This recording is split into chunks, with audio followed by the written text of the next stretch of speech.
Nowadays, students spend most of the time online, from chatting with friends to online shopping, gaming, and sharing personal moments. But behind every screen, dangers can hide. One wrong click can destroy privacy, accounts, and even trust.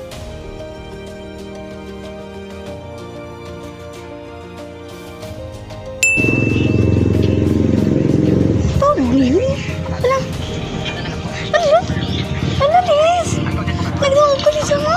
Tuod na, legit? Oo, wala. Diyos ka man na! Napunto ko din na eh. Nagdawag ko. Kami na, day! Hindi na. Ay, bala ka, das kam na. Ano? Hindi na. Ulan tawa ba lang? Ulan tawa? Wala, nagdawag ko. Scam na! Alam mo, bilang scam. Sometimes excitement becomes stronger than caution, and that's exactly what the scammers want.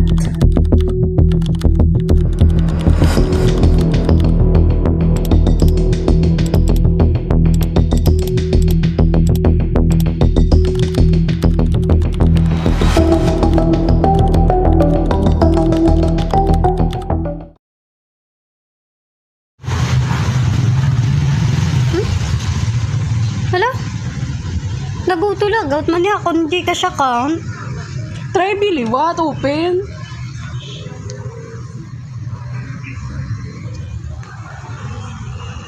Hala? Hala, Liz? Ano?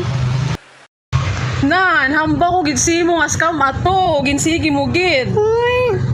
Hala, Liz. Kaya ako mga akong kapangalawa. Baka ginsi mo nga scam ka nito. Sige ka pa Japon. Nay, halaka. Piso na ang bilis ang account mo. Hmm.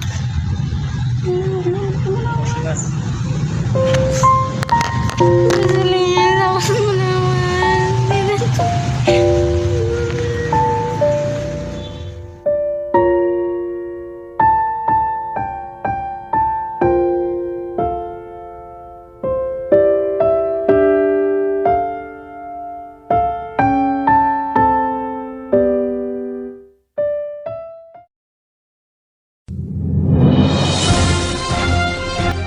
Mayong adlaw mga gapamati, padayon nga nagadamo ang kaso sang phishing scam sa online sa bilog nga kalibutan.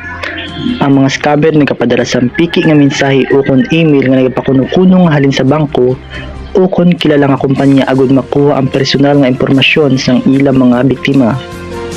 Ginapahanumdom ang publiko nga hindi mag-click sang kahinahinalang ang mga link kag hindi maghatag sang password o kon iban pa nga mga sensitibong impormasyon.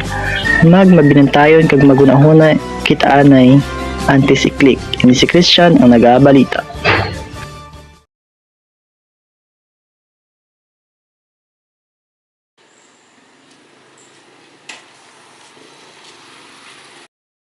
Sa sunod gani, hindi ka magpati sa mga amuna. Dapat, lesson learned na si mo. Dapat, think before you click.